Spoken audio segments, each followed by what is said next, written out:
Bienvenue sur cette review de Raw. Et aujourd'hui on va analyser tout simplement Raw. Comme vous avez sûrement vu peut-être la première vidéo, si ce n'est pas le cas je t'invite à aller le faire. C'est peut-être par là ou par là, je ne sais plus.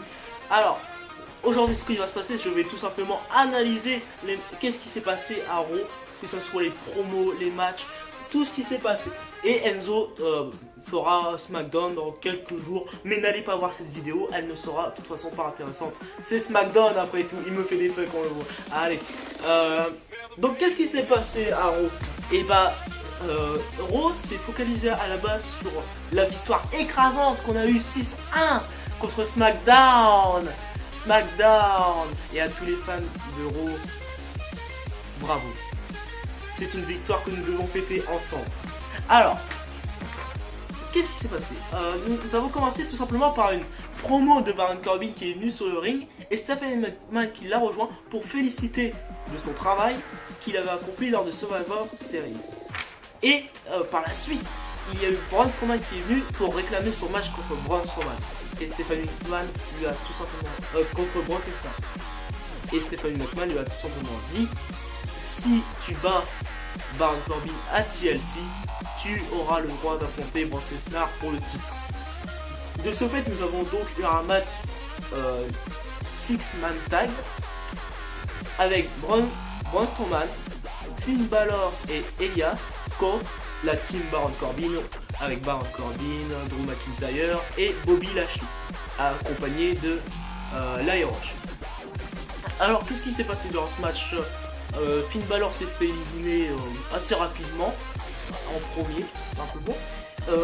Elias a eu un différent parce qu'il a toujours là d'avoir perdu sa place au Survivor Series à cause de Lio Rush. Et donc il s'est fait éliminer par la suite. Et après, il restait donc plus que Braun contre la team Baron.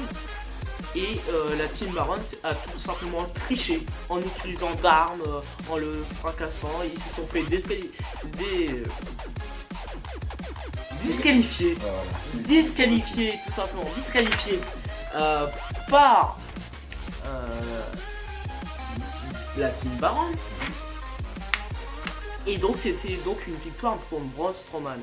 On a enchaîné ensuite avec une promo pour l'arrivée de Lars Sullivan, que vous avez sûrement déjà vu à NXT. Je vous invite à aller le voir. Son parcours à NXT est assez pas mal et je le vois bien arriver peut-être à SmackDown. Plus à SmackDown, ça ferait plaisir à Enzo évidemment parce qu'il manque cruellement de gros monsieur à SmackDown.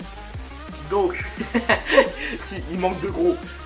Et après, on a eu une promo de Seth qui est venu sur le ring demandant l'arrivée de Dean, car il n'a toujours pas d'explication sur la raison de la trahison de Dean. Et il n'aura jamais de réponse parce qu'il va le chercher pendant quasiment toute la soirée.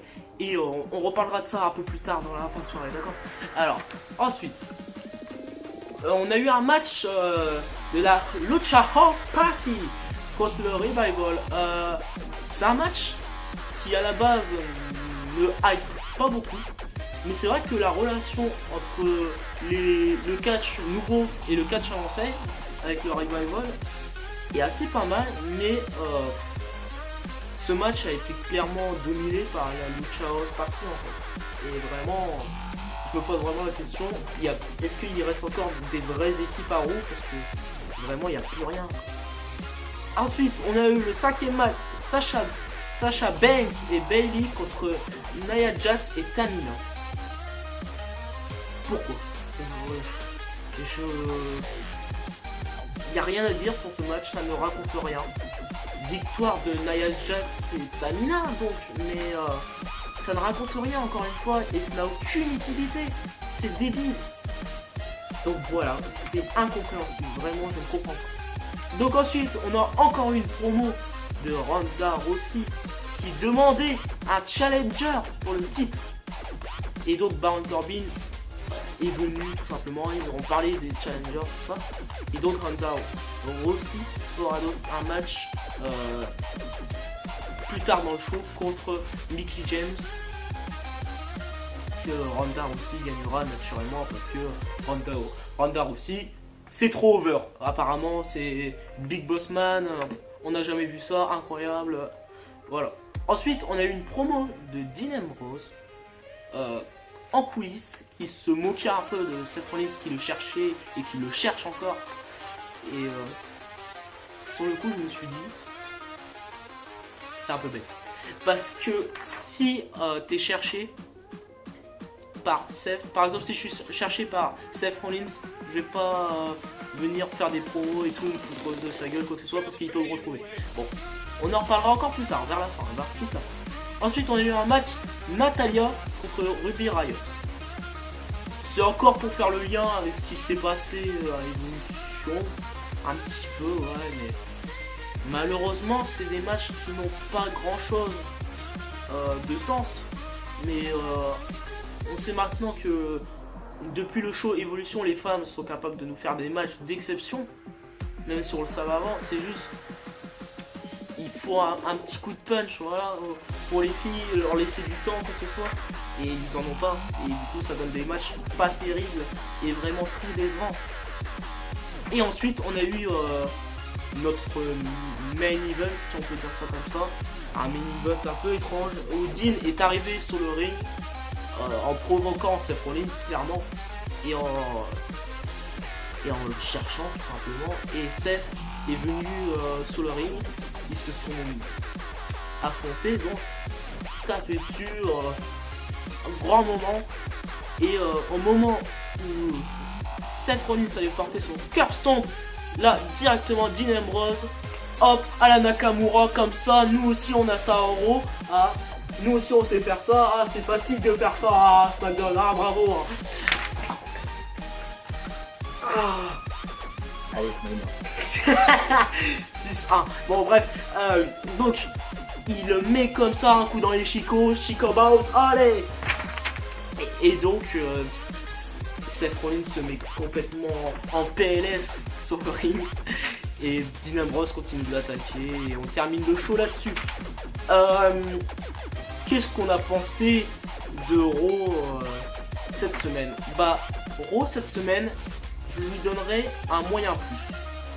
Parce que certes c'est pas folichon, c'est pas grandiose, hein. Clairement on a déjà vu beaucoup mieux à Raw, c'est même une période un peu de crise.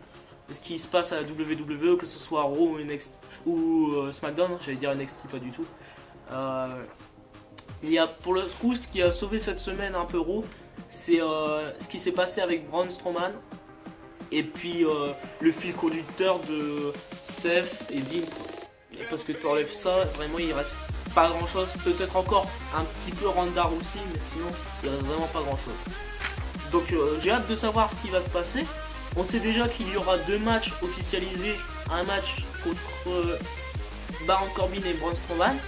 Et le deuxième match qui sera Seth contre Dean Ambrose pour le titre intercontinental. Et Ronda Rousey, Ronda Rousey ça sera contre Nia Jax, oui évidemment. Mais ça on le savait déjà depuis un petit moment. Voilà, ça c'est. Je te parle des nouveaux trucs qui ont été officialisés. Mais voilà. À vrai dire, je me dis, Braun contre Baron, j'ai du mal à voir le contexte en fait. Parce que l'histoire est pas trop mal à la rigueur. Mais je sais pas, vraiment je sais pas où ils veulent aller avec Braun, parce que on sait que s'il va affronter Brock Lesnar, il va sans doute perdre. C'est une logique un peu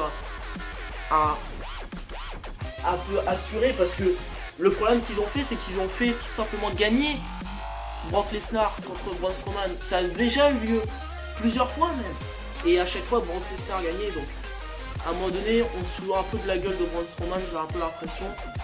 Et après, celle contre Dean Ambrose, j'en entends beaucoup parce que j'ai déjà vu les deux personnages s'affronter. Et c'est à chaque fois plus ou moins convainqueur. Et j'adore beaucoup le personnage de Dean en ce moment en tant que heel, qui est vraiment très impressionnant et qui m'admire beaucoup. Et j'ai hâte de voir ce qui va se passer dans les prochaines semaines. C'était la review de Raw, place à SmackDown. Et sinon nous, on se revoit la semaine prochaine. Allez, Raw.